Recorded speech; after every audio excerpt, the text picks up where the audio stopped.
Moenie dink aan gister nie. Dis 'n nuwe dag, dis die opstandingsdag, is die dag van die Here.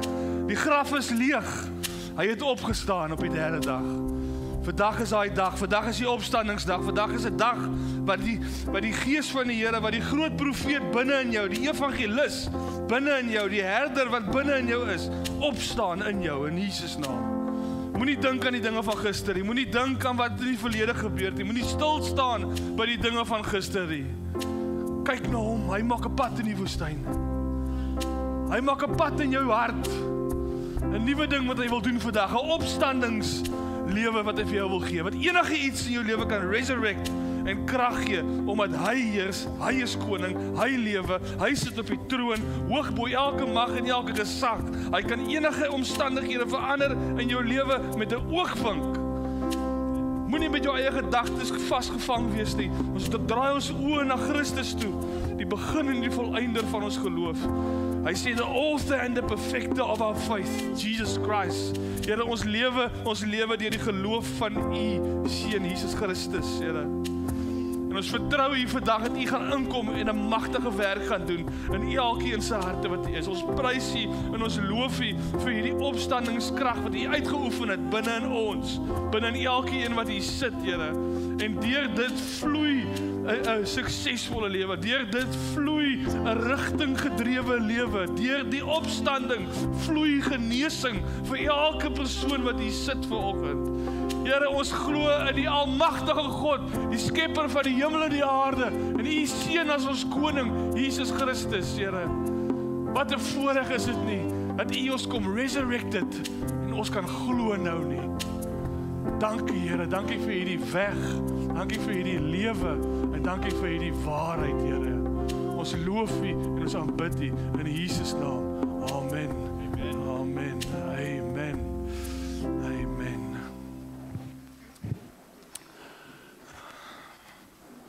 Dankie.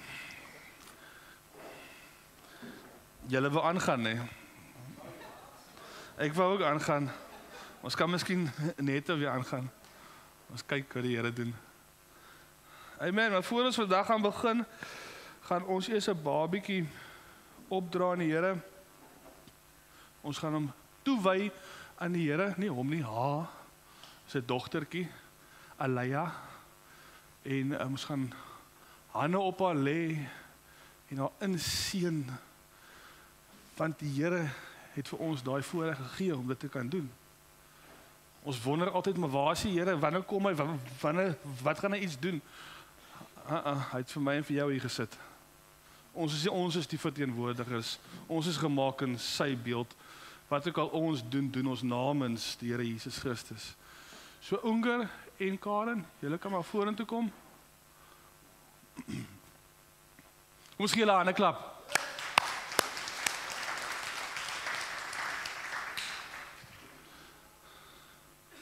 Het gaan oor die babietjie ook, maar het gaan ook oor hulle twee, Karen en Unger, wat die Here gekies het om ma en pa te wees en groot verantwoordelikheid wat op hulle rus.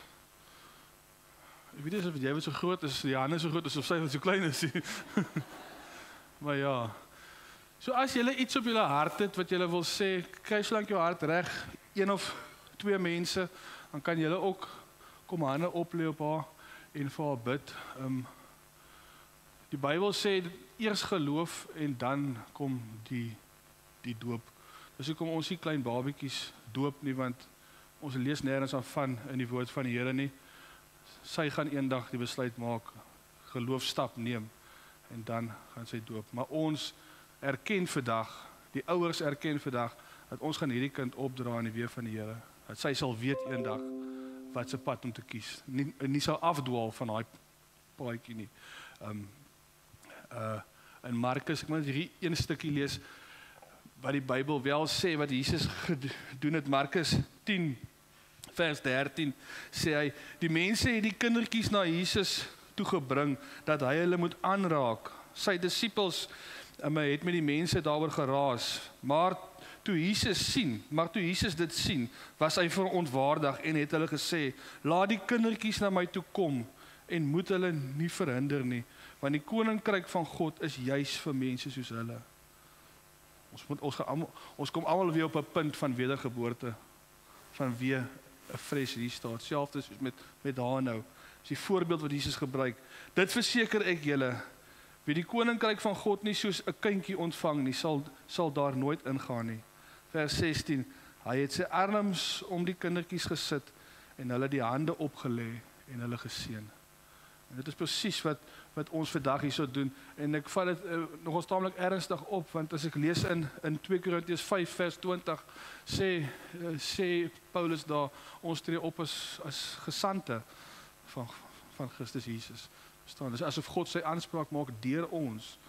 En in Handelinge lees ons ook van Petrus en wat bid vir meer boldness, sê hy, Here, U het U hand uitgesteek en wonders verrig. Maar tog was dit hulle hande. Hulle die mense hande opgelê en wonders en tekens het gebeur, maar hulle het geweet, dis nie meer ek wat lewe nie, dis Christus wat in my lewe. So hier waar ons vandag ons hande op haar lê, dis Christus wat in ons leef, verstaan? Christus steek sy hand uit en hy raak haar aan. En ons het al baie gepraat met pastoor Jetro ook, en vertel hy vir my altyd van, hy het al babietjies ingesien en hulle het al groot geword en hulle het ook al weer babietjies gekry. Hy sê, maar almal wat hy ingesien het, op een of ander plek in hulle lewe, hulle het almal het rigting gekry. So hy kon die duidelike verskil sien tussen een groep en die groep wat ingesien is en wat hande opgelê is. So dis 'n massiewe ding wat hier gebeur vandag, en ek is vol vertroue, dit gee vir haar rigting, dit is beskerming oor haar lewe, dit is net daai aanraking van die Here in haar lewe wat vandag hier plaasvind. So ons tree op as gesante en ons lê hulle die hande op en ons seën hulle in en ons dra hulle op in die genade van die Here Jesus Christus. En julle twee moet weet, Here het dit vir julle gegee. Julle is gekies hiervoor. Julle is soos klaar geëkoop, dis klaar voorberei. Moet nooit twyfel in julleself nie. Hierso is die bewys dat julle is reg en die Here het 'n plan vorentoe. Amen. Is daar enige iemand wat vir Elia 'n woord het of iets wil lees vir haar? Kom. Wie die mic.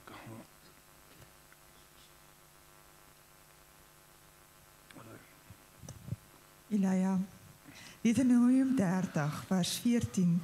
Die boodskap is baie naby aan jou. Dit is op jou lippe en in jou hart, sodat jy daarvolgens kan lewe. En dan wil ek net nog 'n stukkie uit vers 20. Om die Here jou God lief te hê, om te gehoorsaam, jou aan hom te verbind, bring vir jou die lewe. So mag sy jou altyd verbind aan die Here. Amen, amen. Is daar nog iemand wat vir haar woord het of kom maar? Die mamma en die papa.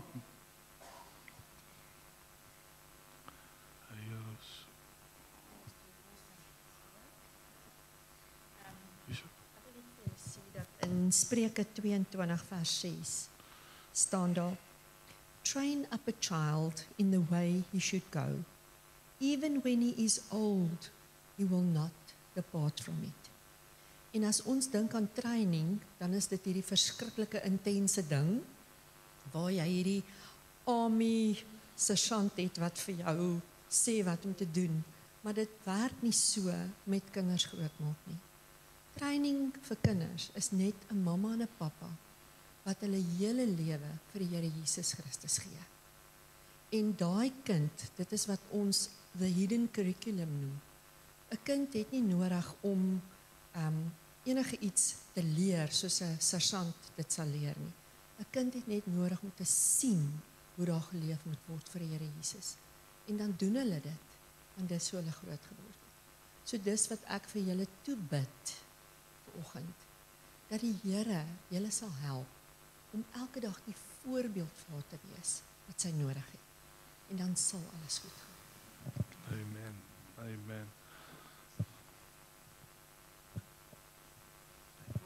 Die babatjie seën uit die hemel uit seën ek jou met bo-natuurlike gawes. Is jy musikaal of nie? Hy sing, en jy ook iets. Ek hoor iets in my gees, ek seën haar met musikale gawes uit die hemel uit.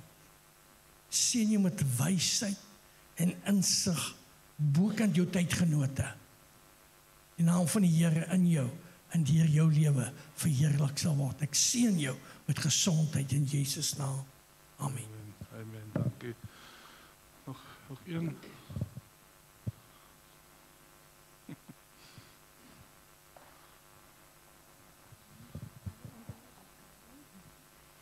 Ek wil graag vir Alaya die skrif gee wat in Hooglied 2 is, wat eintlik gaan oor 'n intieme verhouding. Ekskuus, 'n intieme verhouding met die Here. Daar's 3 verse, Hooglied 2 vers 10.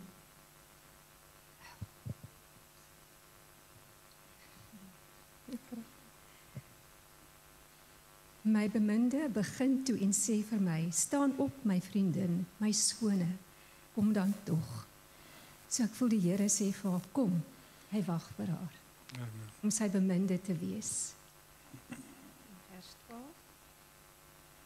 Nee, 14, my duif in die rotsklowe, in die skuilplek by die kraans, laat my u gedaante sien, laat my u stem hoor, want u stem is soet en u gedaante is lieflik. So ek bid vir haar dat sy die Here sal sien en sy stem sal hoor. Dan vers 16, die laaste ene. My beminde is myne en ek is syne, wat herder is onder die lelies. So Alaya, ek bid vir jou dat jy die Here Jesus sal leer ken op 'n baie intieme manier, want hy is jou beminde en jy is syne.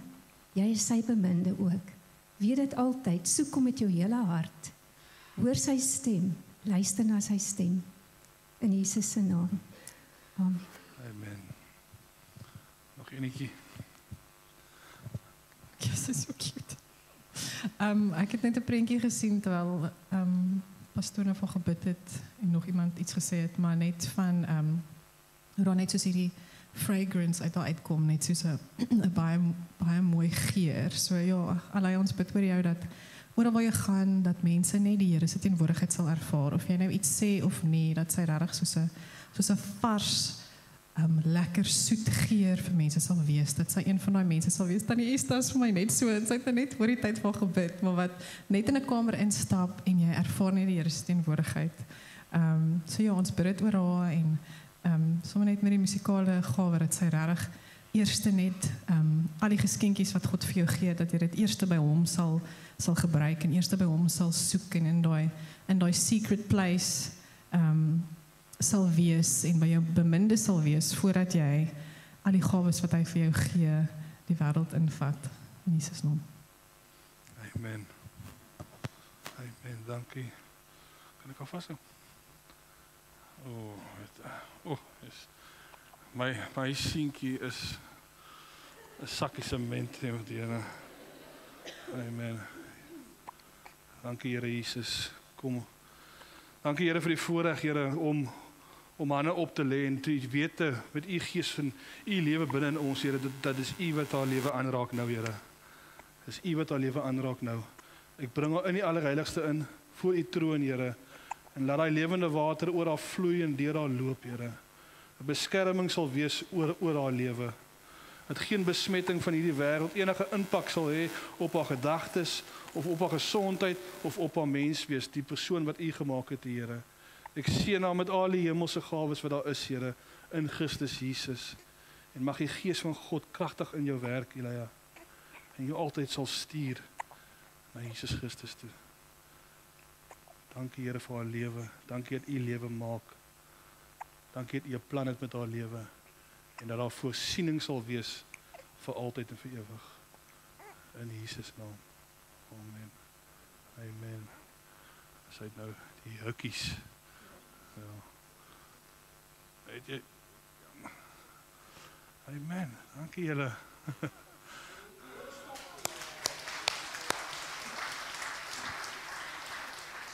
Ja, dis 'n opdrag, Here het gesê, wees vrugbaar.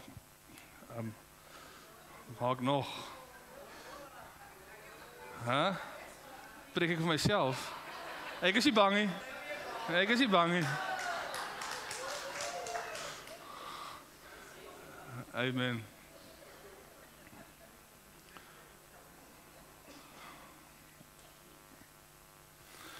Ja, die Heilige Gees is net amazing. As ek vat met die liedjies wat gesing was ook nou en met Darnay se stukkie wat sy gesê het en bevestig, daar kom altyd 'n bevestiging deur van die woord wat die Here vir my gee en net maak my opgewonde dat 'n mens hoor altyd van die Here. Ek het opgewonde altyd, moet ek hierdie ding preek of daai ding preek of wat? En dan kom die Here en dan sê vir my, dis reg. So, dit gaan maar weer oor geloof. Pastoor Jethro het laas week oor geloof gepraat en dis nou al 'n ding wat 'n paar weke by my ook aankom. En ek wou ander goed praat, maar die Here het my net weer teruggevat na hierdie boodskap van geloof toe. Ek meen, dit is seker maar een van die hoof principles van die kingdom of God. Paulus sê ook al wat nou bly is geloof, hoop en liefde.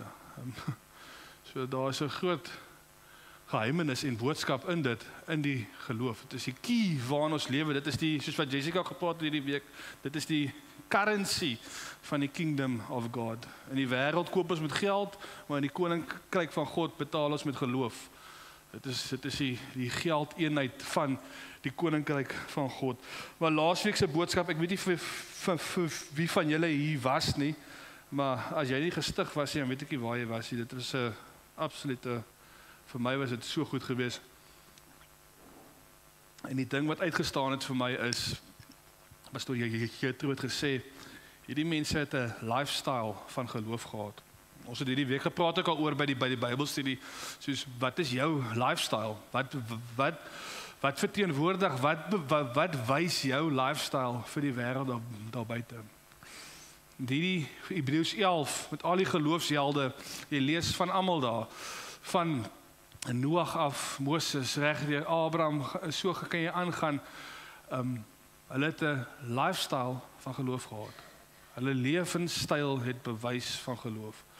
En dit het my baie diep geraak en my bietjie kom sny. Soos, wat praat jy? Wat sê jy? Behels dit geloof? Is jy 'n ou wat geloof, hoop en liefde uitspeel? Want as jy iets anders te uitbeeld of uitspeel, dan is dit jou lewe. Want die woord van God sê deur geloof, die regverdiges sal deur geloof lewe. So enige iets wat jy glo, dis jou lewe. Dit goed of sleg is, selfs soos wat pastoor Jethro vanoggend ook gesê het, dit wat jy saai, sal jy maai. Enige iets wat jy saai, daarvan kry jy oes. So wat verteenwoordig jou lewe? Wat verteenwoordig jy, aangesien God sê jy is sy verteenwoordiger? Lewe jy, klink jy, lyk jy vir iemand wat geloof het? Klink jy soos iemand wat 'n goeie verslag het? Of klink jy soos die 10 ander wat 'n slegte verslag het? Toe hulle moes uitgaan en die land gaan verken het. Hebreërs 11 vers 6 sê hy, en sonder geloof is dit onmoontlik om God te behaag. Daar's hier 'n ander werkie nie, daar's hier 'n ander dingetjie wat jy kan doen nie om vir God te please nie. Dis net geloof wat hom please. Net daai sekerheid, daai ou wat stap in die wêreld wat weet waartoe hy op pad is. Wat nie wonder, maar het die Here my geroep, het die Here 'n plan met my lewe nie, is ek okay met die Here nie, maar 'n ou wat sy oë doelgerig gefokus is op Jesus Christus, die begin en die volëinder van jou geloof. Hy is die begin van jou geloof en hy is die een wat dit tot perfeksie bring. Hy sê dit is onmoontlik om God te behaag sonder geloof, want hy wat tot God gaan, moet glo dat hy is en 'n beloner is vir die wat hom soek. Dit is vir my toe ek hierdie stuk weer hierdie week lees, dit is super persoonlik hierdie. Die een wat tot God nader, moet glo dat hy is. Nie ek is nie. Want as ek Efesiërs 2 vers 1 lees, dan lees ek is dood. Ek is dood in my sonde. Ek is niks nie. Ek het hom nie gekies nie. En dan Efesiërs 2 vers 8 lees ons julle is inderdaad uit genade gered deur geloof. Efesiërs 2 vers 1 sê ek was dood in my sonde. 'n Dooie ou gryp nie na 'n reddingsboei nie. 'n ou wat in die see lê en verdrink het, gryp nie uit na 'n reddingsboei nie, hy is dood. Maar uit genade, die goedheid van God, het gekom en het 'n reddingsboei vir my gegee en my geresurrect uit die dood uit. Hy sê, uit genade is jy gered. So, obviously, ek was dood in my sonde, en die liefde van die Here, die genade van Christus, kom, en hy resurrect my, hy ruk my, hy maak 'n bewusmaking van sy presence, van sy almagtigheid in my lewe. Daar kom 'n wedergeboorte, die grootste wonderwerk vind plaas, en ek kan my oë draai na Christus Jesus toe, the author and the finisher of my faith, the perfecter of my faith. So, uit genade is ek gered, nie uit my eie uit nie. En omdat ek gered is ek hierdie voorreg gegee om te kan glo nou. Dis nie omdat ek geglo het genade ingekom en het my geresurrect nie. Nee, ek was dood in my sonde. Dis 'n kragtige werk van God wat 'n ingryping gedoen het in my lewe en my kom ruk dit uit die dood uit, en as gevolg van daai werking aan die kruis het genade uitgespoel oor my. Hy sê Romeine 5 sê daar waar die sonde meer geword het, daardie genade nog oorvloediger geword. Dit is alles 'n werking van God hierdie. Dis 'n werking van hom dat ek en jy kan glo. Dit is nie 'n oulikheid hier. Dit is nie as gevolg van jou performance nie. Dit is as gevolg van die performance van die Here Jesus Christus dat ek kan lewe en dat ek kan glo. En met daai mindset van Here, dit is nie eens my geloof nie. Dis die geloof wat uit Jesus uitkom. Dis omdat Jesus geglo het op pad kruis toe, het hy nie teruggedeins vir die skande daarvan nie. Hy het gevolhard en hy het geglo dat die Vader in hom is en die Vader hom kan resurrect. Hy het die kerk gesien, hy het alles volhard na die kruis toe, alhoewel dit vir hom erg was, het hy nie teruggedeins daarvan nie. En met daai selfde geloof kom hy en hy resurrect my en hy sit sy gees in my en nou kan ek glo. Dis hoekom hy sê jy kort net 'n mosterdsaadjie, want dis hy wat dit gedoen het. Hou op sê jy het nie genoeg geloof nie. Want jy het nie genoeg geloof gehad in die begin om hom te kies nie. Hy het jou kom resurrect en as gevolg daarvan het iets gebeur in jou gees dat jy sê ja, Here. So alles is te danke aan hom. Ek lewe wat ek nou lewe ek deur die geloof van Christus Jesus. En as ek aan my gebedskamer ingaan, dan bid ek nie in 'n manier van Tron, jy is nie goed genoeg hier Tron, jy het nie genoeg geloof nie. Gaan die of daai gebeur nie. Ek bid deur die geloof van Christus Jesus. Wat die dooies lewend maak. Selfde gees wat Jesus uit dood opgewek het, is kragtig aan die werk binne in my en jou. Ek sê altyd, ons moet wegskuif van daai victim mentality af. Nie een van die apostels, niemand Petrus of Paulus, het ooit opgetree as 'n victim nie. Hulle het nie opgetree as van, met die mindset van, Here, hoekom gebeur dit met my nie? Hulle het opgetree van, Here, hierdie gebeur in my lewe, maar dit gebeur vir my. Ek is nie 'n victim nie, ek is meer as 'n oorwinnaar. Ons gaan net daarby uitkom. Maar iemand wat sê, wat 'n victim is en wat bly sê, hoekom gebeur dit met my, hoekom gebeur dit met my, kom nie na die Vader toe en glo dat hy is God nie. Kom na die Vader toe en sê, maar ek is dit, of ek is, hoekom gebeur dit met my? So, hy sê, die wie na God nader, die een wat hom soek, die een wat te doen het met God, moet glo dat hy is. En dan volg hy sê, 'n beloner vir die wat hom soek. Jy sien, in Hebreërs 11, as jy gaan lees van al die geloofshelde, jy gaan lees van Abraham en Isak en alles, ons het hierdie week ook al oor gepraat, Abraham het die opsies gehad, hy het obviously gesit en dink, ja, okay, maar God is in staat om vir Isak weer uit die dood op te wek en alles, maar voor hy daai goed gesit en uitdink het en geredeneer het, was sy eerste reaksie, yes, want is God. Later dan kom die opsies en hoe God dit kan uitwerk en alles, maar die eerste respons, die first response is, hy is. But God. Voor jy dit filter in jou brein of in jou kop, voor enige iets, hy is, hy sê, sonder geloof is dit onmoontlik om God te behaag, die wie na hom toe kom, moet glo, hy is. En dan kom al die ander in staat goedjies en goedes, maar jou eerste responder moet wees, hy is God. Ek was dood. Uit genade is ek gered, wat vir my geloof gegee het in hom. Nie uit werke uit nie. Nie uit hoe ek glo nie, maar oor hoe Christus Jesus geglo die Vader op pad kruis toe. Ek lewe uit daai wat Jesus uitgeoefen het van sy geboorte af tot by die kruis, daai lewenswyse, daai geloof wat hy uitgeoefen het. Ek lewe in dit, Here. Die ou ek is dood. Ek lewe in die geloof van Christus Jesus. Is enige iets vir my onmoontlik. Ek is meer as 'n oorwinnaar in Christus Jesus. Anders raak dit net mooi goedjies wat jy sê die hele tyd. Kennis, 'n versameling van kennis en alles, maar jy kom nooit by die nadering tot God en soos, Here, jy is. Ek weet nie. Ek ken nie die antwoorde nie, maar al wat ek weet is jy is God. En ek is dood en jy het my lewend gemaak in Christus Jesus. En dat jy is 'n beloner vir die wat hom soek.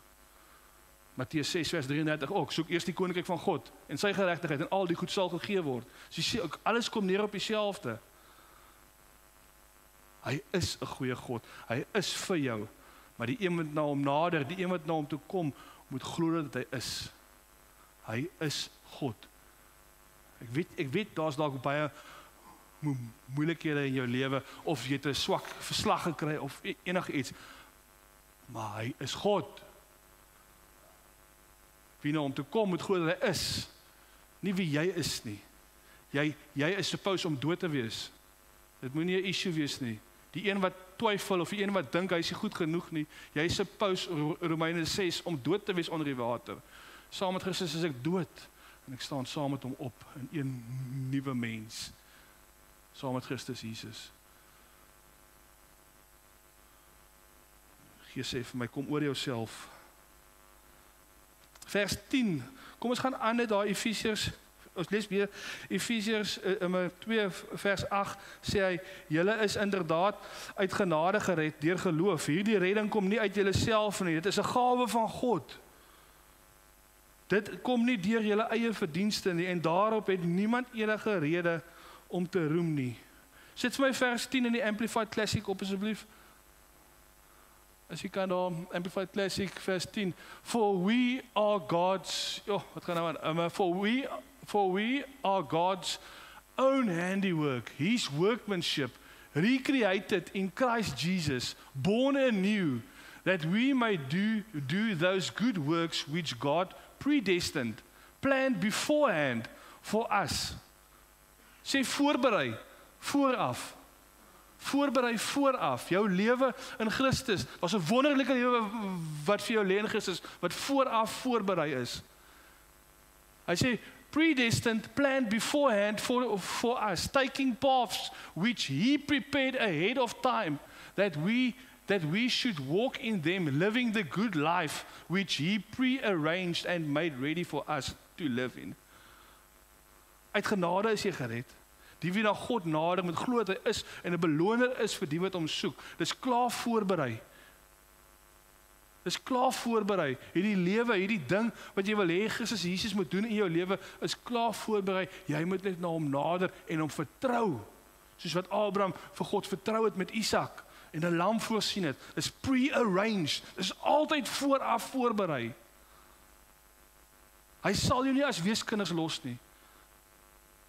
As jy die koninkryk soek en sy geregtigheid soek, sy geregtigheid, nie joune nie, sal al die goed gegee word. Dis pre-arranged, dis vooraf voorberei hierdie lewe vir jou. Maar glo jy dit? Of sit jy onder 'n veroordeling? Jy's gered.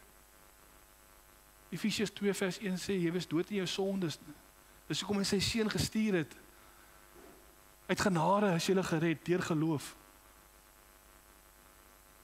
Maak dit sin, genade kom in, resurrect jou. Hier kry jy geloof om te kan glo in hom. Hier is jy op die pad wat voorberei is vir jou. Op pad na 'n feestafel toe. Is dit te goed om waar te wees?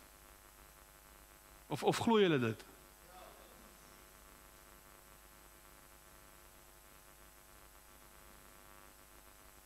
As daar issues is dit te veel van ek is. Wie tot God nader, moet glo dat hy is. Te veel ek is, maak dat wantroue inkom en issues inkom, maar dis nie God nie. Hy sê, wie na my toe kom, moet weet, ek is vir hom en nie teen jou nie. Ek het my seun gestuur vir jou. Ek het 'n lewe uitgelê, pre-arranged before time, a good life, vir julle om in te lewe. Maar kom na my toe, en glo dat ek is, en in dieselfde asem 'n beloner is vir hom wat my soek. A lifestyle of faith.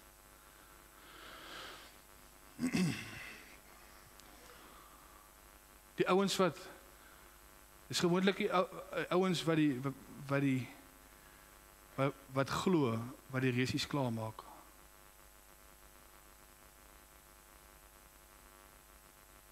I've kept the faith, sê Paulus. Ek het die resies gehardloop. Keep the faith. En nou wag af vir my hemelse prys.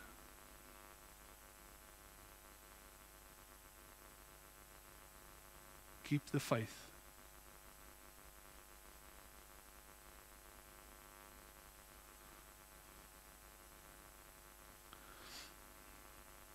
Handelinge 17 vers 28, ek sê dit altyd.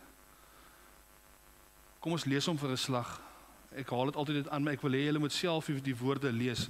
Hy sê, want deur hom lewe ons, beweeg ons en bestaan ons, of soos party van julle digters ook sê, ons stam van hom af. Dis baie persoonlik hierdie, wat hy sê in Hebreërs 11 vers 6 ook, hy sê, die wie na hom kom, moet glo dat hy is. Dis personal, God wil personal raak met jou. Hy wil nie net hê jy moet op 'n Sondag kerk toe kom en net nog 'n diens wees nie. Hy wil personal raak daar by jy uitstap hierso. Hy wil persoonlik met jou raak, want hy sê deur hom lewe ons, beweeg ons, bestaan ons. Hierdie is persoonlik, is diep personal.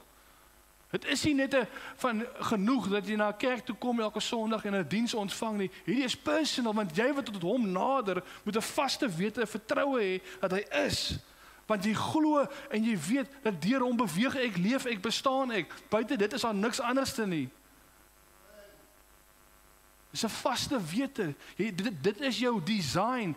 Buite dit malfunction jy, want jy lewe buite jou design. As jy self uitfigure of God nader uit 'n veroordeelde hart van wat moet ek nog doen of wat het ek gister verkeerd gedoen of whatever, dan is dit is buite jou design. Jy was dood in jou sondes, genade het ingekom, jou lewend gemaak. Nou glo jy, deur hom beweeg ek, leef ek, bestaan ek. Daai is al lewe wat ek kan lewe.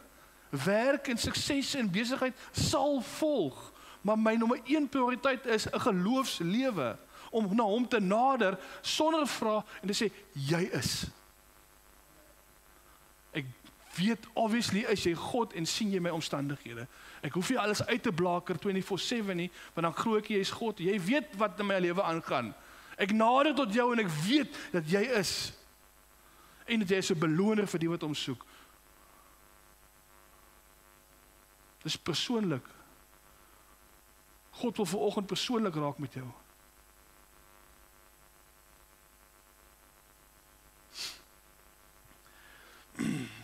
Die kerk, sy bruid, sy uitaardige groep mense, soos wat hy soos vir Petrus sê, it's a peculiar people. Dis mense wat nie die swak verslag glo nie. Dis mense wat uitstaan in omstandighede, wat die goeie verslag gee, wat 'n lifestyle van geloof het, wat praat as mense wat glo. En ek weet, Paulus sê ook in Korintiërs 10, dink ek, wat hy praat van die gedagtes gevangene neem, hy sê daar in vers 2, natuurlik leef ons in 'n menslike liggaam, maar die stryd is nie 'n vleeslike stryd nie, is 'n geestelike stryd. Die wapens is nie met menslike wapens nie, maar geestelike wapens om vestings af te breek. Vestings in jou kop, strongholds. Maar jy weet dat jy leef in hierdie menslike liggaam. Hy erken dit daar in vers 2. Hy sê, maar dis nie die stryd nie. So hy erken emosies gaan 'n effek hê in jou lewe. Hy weet vir Isak en Abraham, daar moes 'n oomblik van vrees ook ingekom het. Want daar waar geloof benodig is, wil vrees altyd hang. Hy wil kyk waar hy kan kop insteek. Verstaan? Maar vrees is nie van die Here af nie. Daar waar vrees inkom, moet jy weet. Daar waar twyfel inkom, daar waar angstigheid inkom, moet jy weet, okay, die teenoorgestelde gaan nou gebeur. Ek gaan tot God nader, want hy is. Hierdie ding, hierdie vrees en hierdie angs wat hier inkom, is nie hy nie. Dit is nie van die author van my faith af nie. Dit is nie van Christus Jesus af nie. Dis van, ek het genader en toe glo ek my ekke is. Nou kom vrees en angs en twyfel in. Hy sê in 1 Johannes 4 vers 17 sê hy, of vers 18 sê hy, waar liefde is daar geen vrees nie, maar volmaakte liefde verdryf vrees, want vrees verwag straf, en wie nog vrees, het nie volmaakte liefde nie. Selfs met Efesiërs 2 vers 8, hy sê, uit genade is julle gered, deur geloof. So ek is geresurrect, en ek lewe in 'n lewe van volmaakte liefde, want ek is dood, en is die liefde van Christus Jesus, wat sy genade op my uitgegiet het. Hy sê, en daar waar volmaakte liefde is, daar moet vrees uitgaan. Ek nader tot hom, en ek glo dat hy is. As vrees inkom, dan het jy weer jou krag gebruik om die ou man te gaan opstaan. Die opstandingskrag. En jy gaan maak die ou jy weer wakker. In plaas van om elke dag in meditasie te sê, nee, hy moet dood. En Jesus moet lewe. As vrees inkom, gaan hardloop gebedskamer toe en gaan maak hy ou man dood. Sê, Here, ek is saam met jou dood. Die lewe wat ek nou lewe is deur die geloof van Christus Jesus. Vrees, jy's 'n leenaar, gaan uit.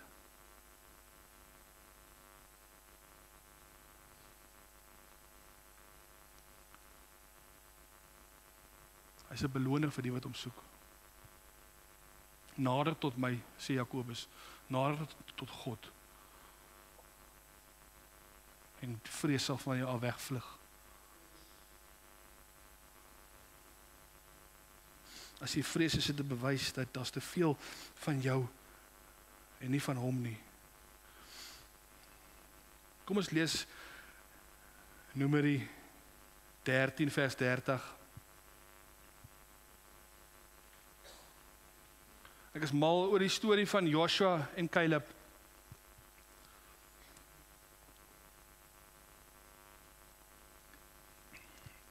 Hulle het vir 40 dae lank die beloofde land gaan verken en gesien wat alles daar is. Druiwe, trosse, groot goed wat hulle moes dra, 2 manne moes dra met 'n stok op pad terug. Dit was regtig die beloofde land gewees. Almal het dieselfde ding gesien. En 10 ander kom terug en gee, soos die woord sê, they gave an evil report. Hulle het die omstandighede raak gesien. Hulle het nie geglo dat hy is nie. Hulle het nie genader en geglo dat hy is nie. Joshua en Caleb sien, soos, jy weet, 'n mens sal altyd sien, hoe sal ek sê, soos wat jy is. Verstaan? Iemand wat die heeltyd, hoe sal ek nou sê, wat die heeltyd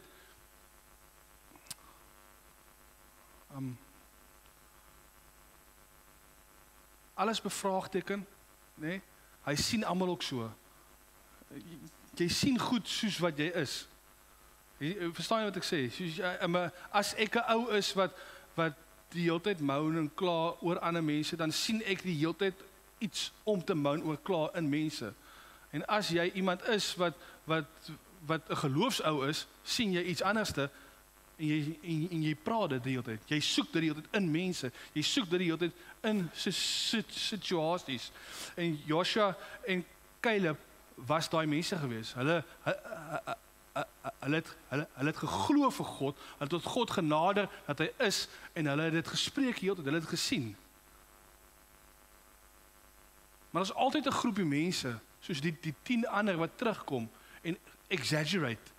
En dis nie, dis reuse. Ons lyk so sprinkane in hulle oë. Die aarde sluk die mense in, as jy gaan in Numeri 14. So hulle over-exaggerate die hele tyd die situasie. En tot en vandag toe ook in ons samelewing is daar altyd daai groepie mense wat over-exaggerate. En dit moenie so wees nie, want hulle kon nou in die beloofde land ingaan, hulle kon gekry het wat hulle wou gehad het nou. Hy sê in Numeri 13 vers 30 sê hy, Caleb quieted the people before Moses and said, let's go up at once and possess it, for we are able to conquer it. Hy sê, kom ons gaan nou. Hy glo dit, hy sien dit, is reg om in te gaan.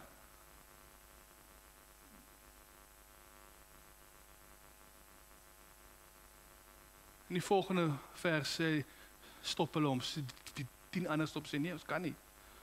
Ons is nie groot genoeg nie. Ons is te swak.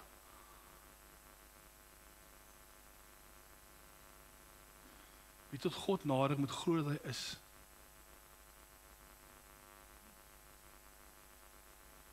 Wat verteenwoordig jy? Wat se lifestyle verteenwoordig jy? 'n Lifestyle van geloof, wat sê ons kan?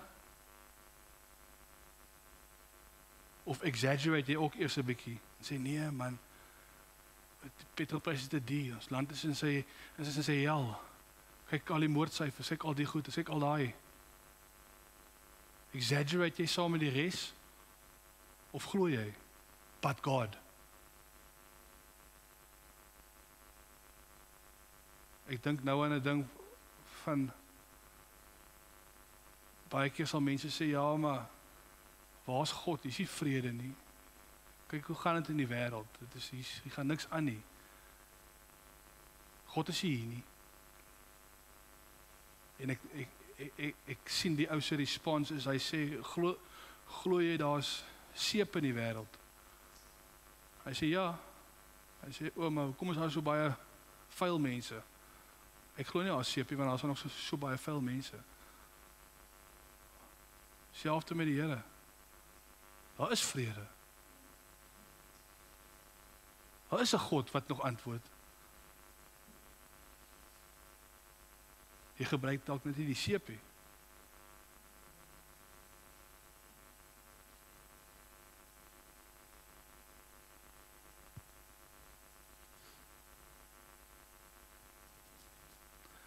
Soms moet jy maar 'n bietjie van jou high horse afklim en by die voete van Jesus kom val. En ophou dink jy het die lewe uitgefigure. Desperate situasies forceer jou uit jou comfort zone uit en om by Jesus te kom val.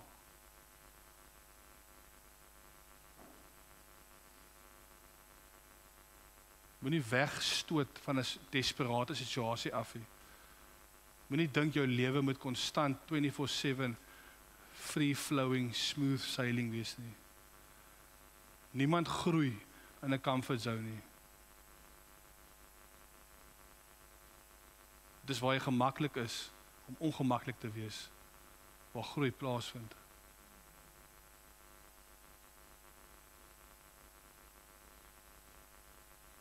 In Markus 5 vers 22 gaan nou klaar maak, lees ons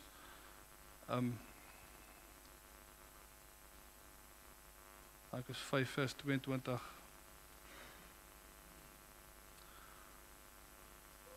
I say, then one of the rulers of the synagogue came up, Jairus by name, and seeing him, he prostrated himself at the feet of Jesus. Dit is die sinagoge leier met die dogtertjie van wat 12 is, wat besig is om dood te gaan. Hy kom uit 'n posisie uit, hy klim af van sy high horse af. Hy's 'n leier van 'n ander kerk, van 'n ander godsdienstige beweging, en hy kom en hy val neer by die voete van Christus Jesus. Maar net sy posisie van, dalk is dit 'n ou in 'n hoë posisie, is 'n ruler of a synagogue, wat uitgaan na Jesus toe op die straat. En hy klim af van sy high horse af, van ek het dalk alles uitgefigure, ek het niks meer nodig in die lewe nie, of whatever, en hy val neer by die voete van Jesus. Desperate situasie, nie 'n goeie omstandighede nie. Jy het dalk nie 'n goeie omstandighede huidiglik nie. Jy's dalk in 'n desperate tyd. Dis nie 'n slegte ding nie, want nou kan jy neerval by die voete van Jesus.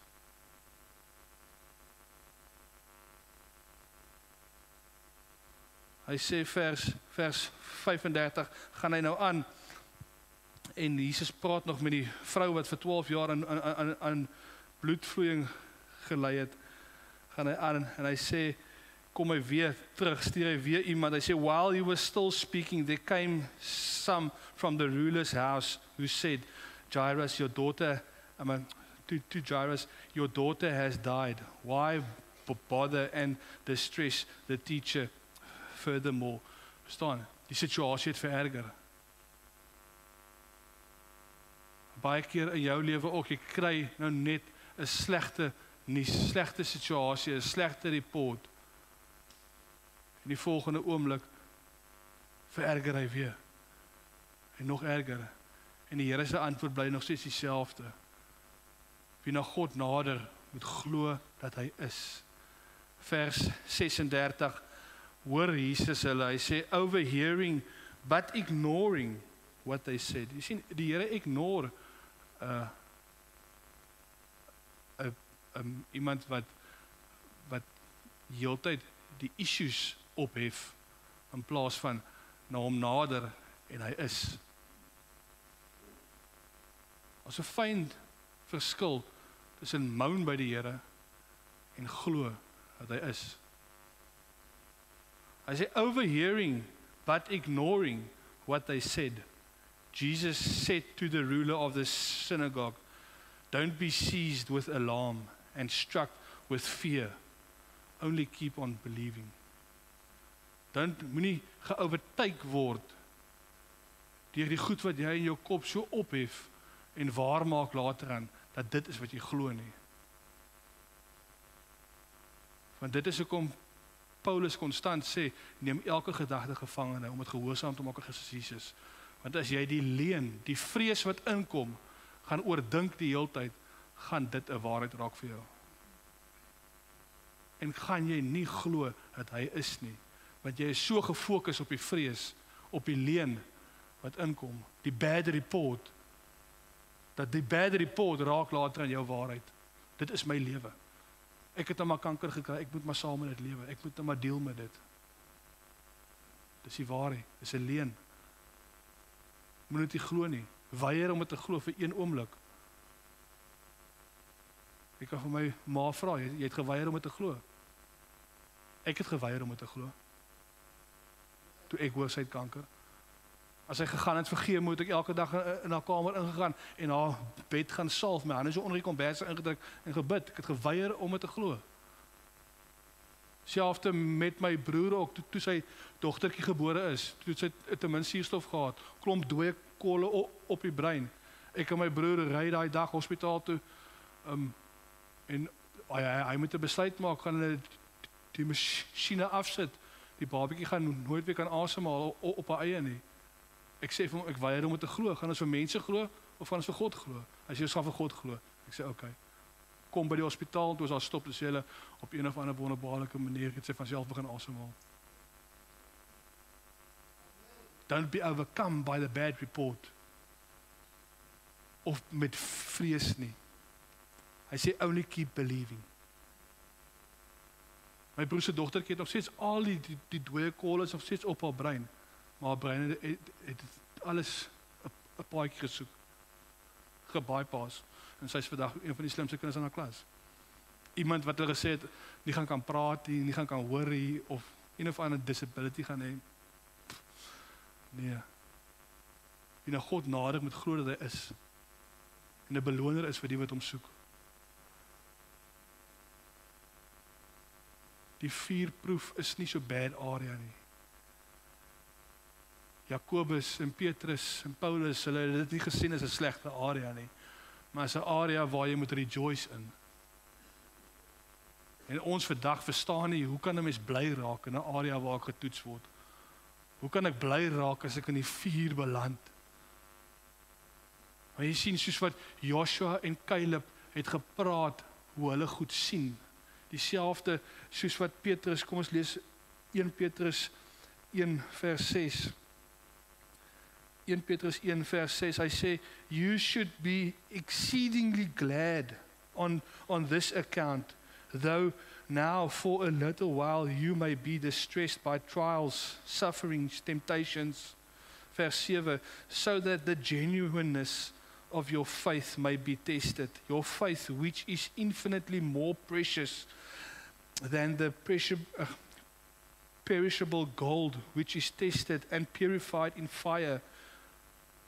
The proving of your faith is intended to redound to your praise and glory and honor when Jesus Christ, the Messiah, the Anointed One, is revealed. Is revealed in me and in you. Hoe purify jy goud en silwer? Die ou wat met die goud en die silwer werk, hy kook dit. Hy kook dit en dan terwyl hy dit kook, kom al die impurities kom uit na bo en hy skep dit af. En hy weet presies wanneer om te stop, wanneer om die hitte af te draai. Hy sê, wanneer hy homself kan sien in die weerkaatsing van die goud of die silwer, dan weet hy dit skoon, stop. So Joshua en Caleb, hulle sien goed soos wat hulle is. Ek en jy, ons gaan deur toetse en trials en goedes, jy word gekook en alles, maar soos wat Petrus sê, dit is nie 'n slegte posisie nie. Paulus ook, dit is nie 'n slegte posisie nie, want die resultaat daarvan is die ou wat met my werk, wat my kook, hy gaan sy eie beeld in my kan sien. En die resultaat daarvan is, wat ek uitlewe en wat ek spreek, is alles die beeld van Christus Jesus. En is 'n beloner vir die wat hom soek. Verstaan, al daai goed volg dan. So ek endure die fire. Ek wil teruggaan na die vuur toe. Jy kan sien, Paulus se lewe was konstant. Hy sê die Heilige Gees het hom gewaarborg in elke stad waar hy kom, gaan hy moeilikhede ervaar. Lyfstraf, tronkstraf, al daai goed is. Hy sê, maar ek is deur die Gees, I'm compelled by the Spirit. Moet hy gaan, hy wil dit hê, want die vuur is vir hom goed. Want die volgende ding wat uitkom is Christus Jesus. I've been purified. Ek wil gepurify wees. Ek wil deur 'n situasie gaan waar ek van my high horse moet afklim en by die voete van Jesus val en gekook word, sodat as die Maker met my klaar is, dat dit presies dat hy sy beeld kan sien in my. Sodat as ek bid, ek deur die geloof van Christus Jesus kan bid en dit wat ek vra sal gebeur, sal manifesteer in my lewe. Wil ek nie weghardloop van die vuur nie, wil ek nie weghardloop van die oond nie, maar sal ek eerder in hom inhardloop om gepurified te word. Ons lewe in 'n kultuur wat weghardloop van dit af. Ons moet na dit toe hardloop. Maar ons moet nie vir mense sê jy moet gebrand word nie. Al wat ek sê is, ons het hierdie week ook oor gepraat, in die ou dae as hulle 'n swaard gemaak het, druk hulle hom in die vuur, hulle sit hom in 'n mold dat hy lyk soos 'n swaard, en dan doop hulle hom in die water, nadat hy die vuur kom, baptized with the Holy Spirit, en dan gaan hy swaard uit in 'n geveg, en oral waar hy veg, kry hy weer chipmerkies op, en as hy chipmerkies opkry op sy lem, word hy stomp, gaan hy weer terug in die vuur, en dan word hy weer geslaan, en weer gedoop in die Heilige Gees, en is hy weer reg vir battle. Paulus het daai prentjie baie goed verstaan. Hy sê, iets het hom nie oorval nie, sê hy. 'n sekere scenario het nie my oorval nie. Petrus praat ook hiervan gaan na vers 12 toe van 1 Petrus 4. Hy sê, geliefdes, moenie verbaas wees oor die vuurproef waaraan julle onderwerp word nie. Dit is nie iets vreemds wat met julle gebeur nie. Die ouens het geweet wat tevoorskyn kom is Christus Jesus.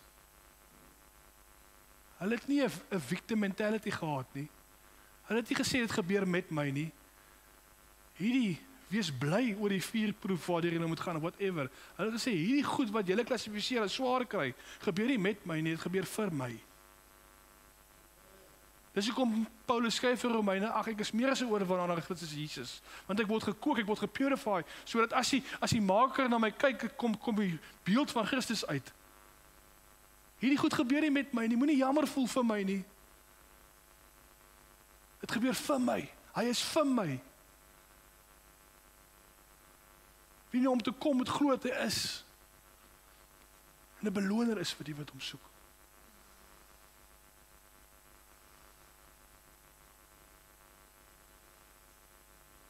Partykeer moet ons dit stop en rustig raak. Ons maak klaar. Ek weet nie, ek voel net in my hart, ek wil weer 'n liedjie sing. Daai God, you are so good. Kan ons dit weer sing? Moenie almal gelyk sê nie.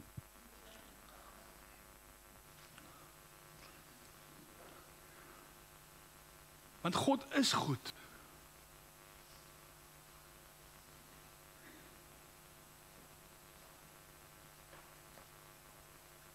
Al sien jy dit, al beleef jy dit, moet jy gaan sit en vra, kom ek na hom toe en glo dat ek dat hy is, en dat hy 'n beloner is vir die wat hom soek.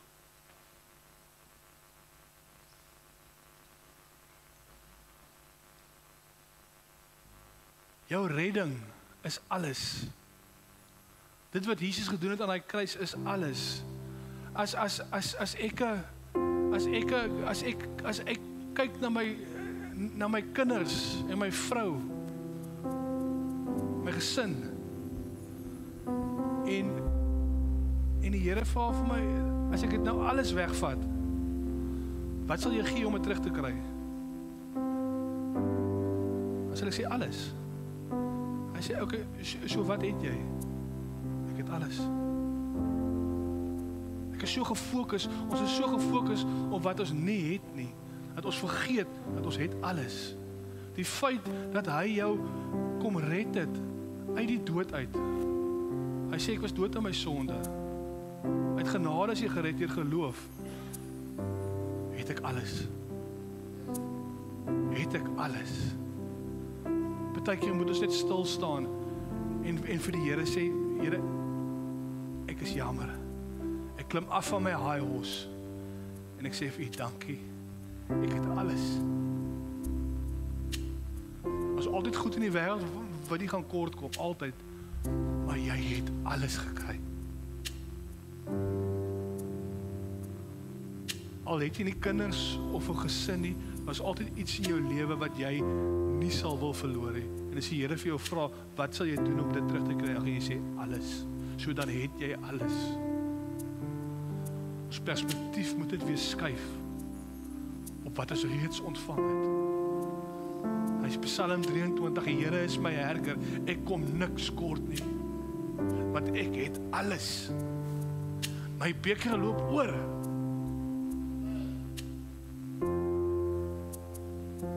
Hy maak vir my 'n tafel gereed in die aangesig van my vyande. Moenie fokus op die vyande nie, fokus op die tafel wat hy voorberei het. Want jy het alles. Hy lei jou op die regte pad. Jy het alles. Kom ons sing hierdie liedjie uit dankbaarheid vir die Here. Want ons het alles.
You're so good.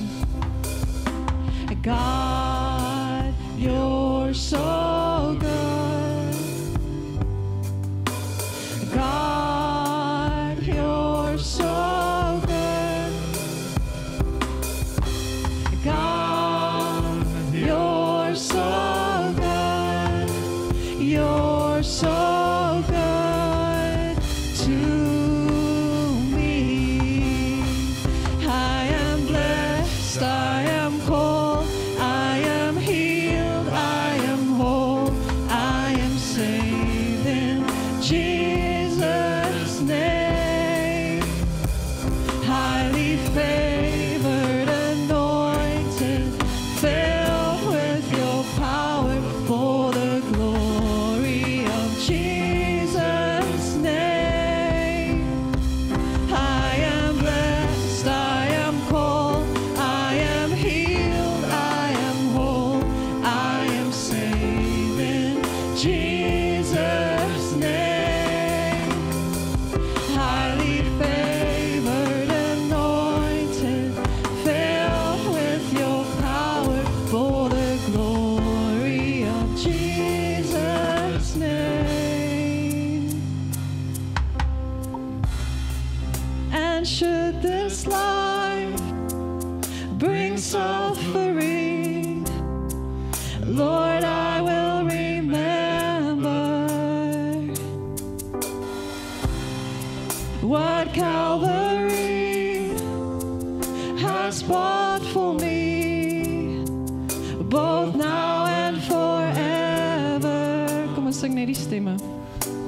God, you're so good.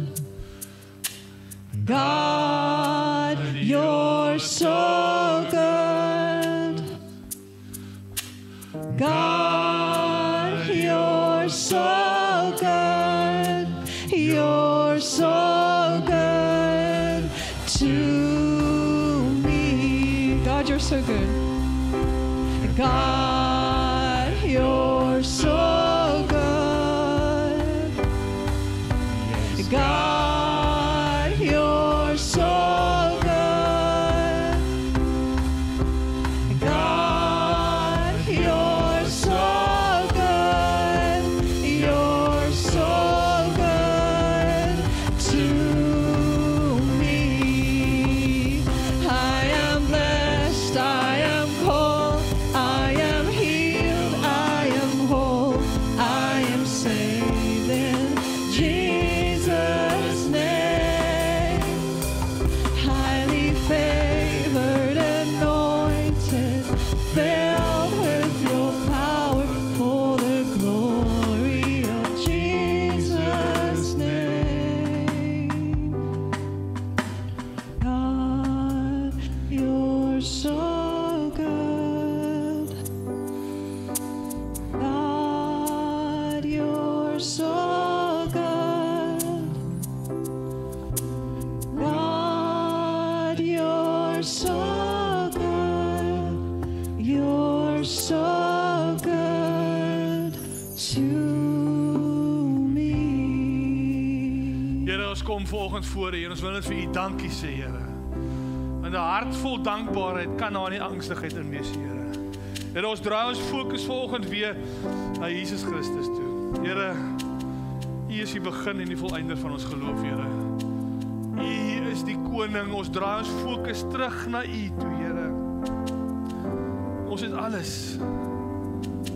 Ons het alles. Heilige Gees, kom maak 'n dankbaarheid wakker binne in ons, Here. Vat die fokus weg op die dinge van die wêreld wat ons dink ons kort, Here. Ons kort net een persoon en sy naam is Jesus Christus. En U woord sê alles sal volg. Ons kort net een persoon en dis Jesus Christus. Vanoggend klim ons af van ons high horses af, Here, en ons kom surrender by die voete van Jesus Christus. En ons sal nie oorval word deur vrees en angs nie. Ons sal net bly glo. Ons nader tot U, Vader, want U is God. Ons het nie al die antwoorde nie, maar ons weet U is God. U het al die antwoorde. U het 'n lewe voorberei vir ons. Voor die grondlegging van die wêreld, U al ons paadjie uitgelê. En ons loop daarin en ons vertrou U, Vader. Ons vertrou U vir hierdie predestined life, hierdie good life wat U vir ons het, Here. Hierdie lewe in oorvloed in Christus Jesus. Alle angs, alle vrese, alles wat jou oorval het hierdie week of waarna jy ook al dink jy moet nog gaan aanpak, gaan nou uit.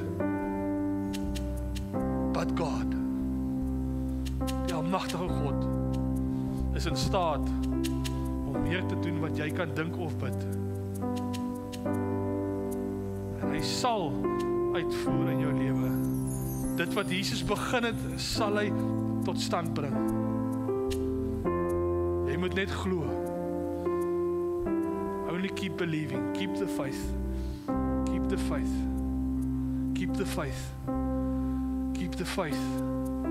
Focus. Konsentreer, hou hom voor oë. Hou hom voor oë. Here Jesus, ons hou U ja. Dankie vir hierdie lewe. En dankie vir alles wat 'n ja en 'n amen is. Al die beloftes, Here. Gee nog geloof, Heilige Gees, nog geloof. More faith. More. Ons soek meer, Here. Ons soek meer. Ons kort geloof om te survive. Ons kort geloof om te survive. Ons kort die dinge nie. Ons kort geloof, Here. Die dinge sal volg. Meer van U en minder van ons. U moet meer word. U moet meer word. Dankie vir U kinders, Here. Ek bid vir almal wat hier is vanoggend, Here. Ek bid 'n hemelse seëning oor hulle. U woord sê Filippense, U het ons ryklik geseën met al die seëninge wat daar is in Christus Jesus. Wat 'n gedagte is dit nie. Dit oorweldig my. U het ons ryklik geseën met al die seëninge wat daar is in Christus Jesus. En ons dankie vanoggend vir dit. Seën die kinders, Here. Beskerm hulle. Wees met elkeen se planne. Wees met elkeen se gesondheid, elkeen se gesinne. En dankie, Here, dat U vooraf hierdie dinge vir ons voorberei het, Here. Dat ons net kan lewe daarin. Ons prys U en ons loof U in Jesus naam. Amen. Amen. Amen. Amen. Amen. Dankie, Here. Tannie. Tannie, vandag iets sê. Vandag. Reg. Hy's aan.